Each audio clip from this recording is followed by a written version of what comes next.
Are you thinking about buying a house while selling yours at the same time? Maybe your lender told you that you have to sell yours in order to buy the next one. Well, my name's Tim Bowman. I'm a local Butler County, Ohio real estate agent. I've sold $20 million worth of real estate in my county, and I'm about to show you how you can do that successfully.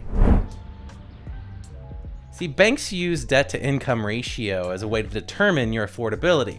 Debt to income ratio simply means how much money do you make and how much debt do you have. So credit cards, student loans, auto loans, other mortgages, all those things determine your debt to income ratio. So for example, if a bank says, hey, you make $4,000 a month before taxes and you have $2,000 a month worth of bills already, you have a 50% debt to income ratio. So there are solutions out there like short-term loans. For example, bridge debt is the most common one that you'll hear about. Bridge debt is just short-term debt that you would borrow, typically 1 to 3 years roughly. Let's just go ahead and talk about how you've already explored all those solutions and you're here because you want to know if those aren't going to work, what will work. So if you've already explored all your bridge debt options, your short-term debt options, and now you've decided, hey, I still want to buy a house and I'm not going to use that, looks like you're going to have to make a contingent offer. And what is a contingent offer? That means you're writing your offer just like everybody else does, except for yours is contingent upon the successful sale of your real estate, your house, in order to be able to buy theirs. You know, there's a bunch of reasons why sellers may not be excited to accept your offer, especially in a competitive market when they have other options to pick from. Let's talk about some things that you can do to overcome the fact that you have to make a contingent offer. So there are other things in the contract outside of dollar signs and making a higher offer because you're getting a loan anyway. So it's going to have to appraise. So you can't just make a ridiculously high offer because it won't appraise and sellers aren't stupid. So here's what you need to do. So if you want to make sure that you do in your inspections when you're buying a home, then maybe do limited inspections and say, hey, I will have a whole house inspection done for my information only. Or I will have a whole house inspection done and I will waive my right to request repairs to be made underneath a certain dollar amount. Maybe it's $1,500 or anything less than $3,000. I'm not going to try to renegotiate with you on, because I'm not here to nickel and dime. I'm just simply here to make sure that I don't have a very expensive repair whenever I buy this house right after I buy it. Another thing that you can do is have high or hard earnest money. So high earnest money amount, or even earnest money in general. Earnest money is basically, I like to tell my clients, I got skin in the game money. It's how much money are you willing to put up and risk to get the seller to take your offer. 500 to 1,000 should be like a baseline earnest money amount on an offer. Maybe you go in at 2,500, maybe 5,000, maybe 10,000. At the end of this, earnest money just says, I'm gonna buy your house. And if I don't buy the house based on no reason outlined here in the contract, because I just changed my mind and I back down to the deal, then you're in breach of contract. You could potentially lose your earnest money. If after a certain time I don't close on this house, then I'll ask for an automatic extension, but my earnest money will be non-refundable at that time. Or you can say a part of my earnest money will be non-refundable from day one.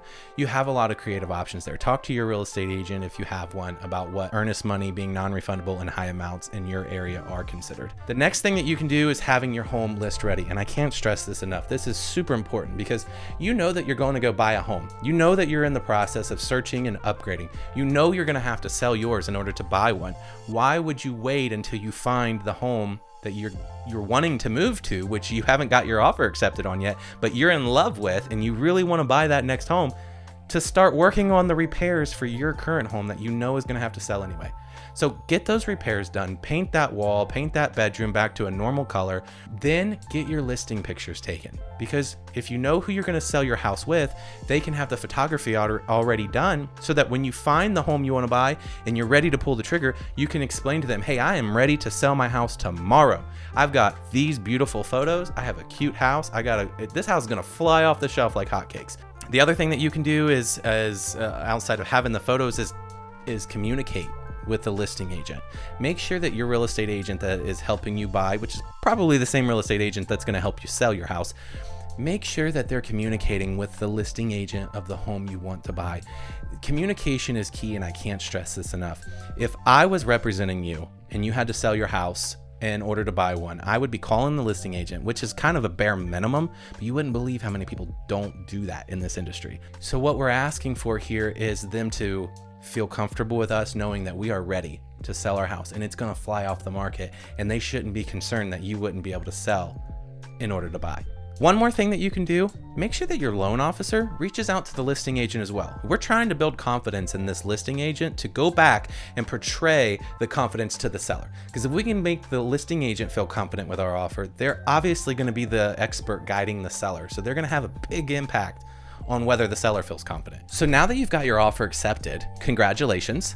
The real work is beginning now. So you have to get your house on the market, and obviously it's already been ready. Your pictures are done. Your agent's got all the paperwork filled out. You are ready to pull the trigger, right? You get your home into contract. Now, congratulations, you've got your home in contract. So you're in contract to buy something and you're in contract to sell something. And remember, we have to sell and actually close on it before we can buy and actually close on that one.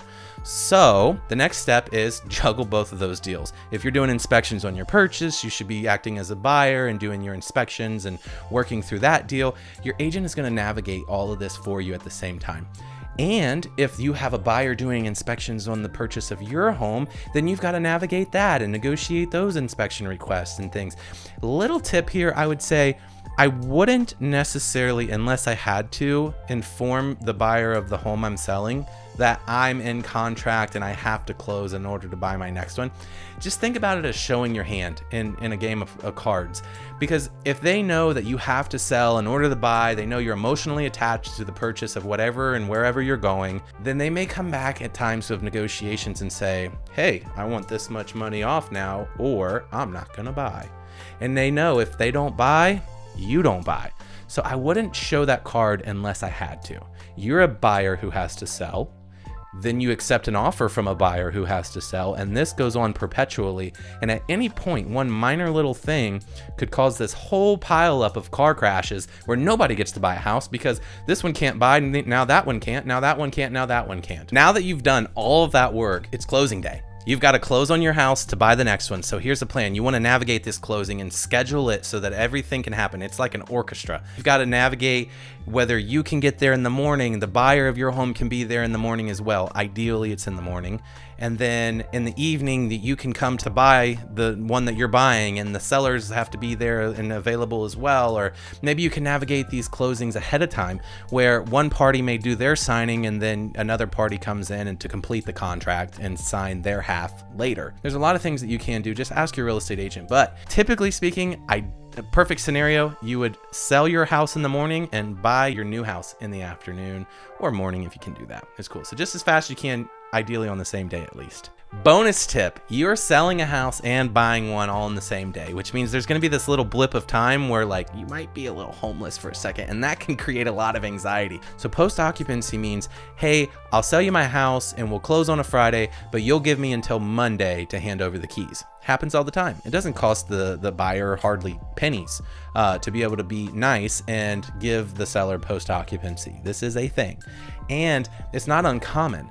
And if they love your house as much as you love the next one you're going to, they may be willing to do some of those things. The U-Haul trick is really nice. I mean, it's a lot of work, but it's really nice. So you get the biggest U-Haul that they offer. You put your entire house in the U-Haul and you drive it to the closing to sell that house. And then you go to lunch, you come back to the closing place and you buy the one that you're buying and you drive your U-Haul on down the road to your new place. So there you have it. The ins and outs of buying and selling a home at the same time. Just remember that, having a detailed plan, effective communication between real estate agents, and a touch of creativity can make this process a breeze. So reach out to me if you need any help at all. I'm located here in Butler County, Ohio. I'm happy to help in Kentucky as well. I'm licensed there. Don't forget to subscribe, and I'll see you in the next video.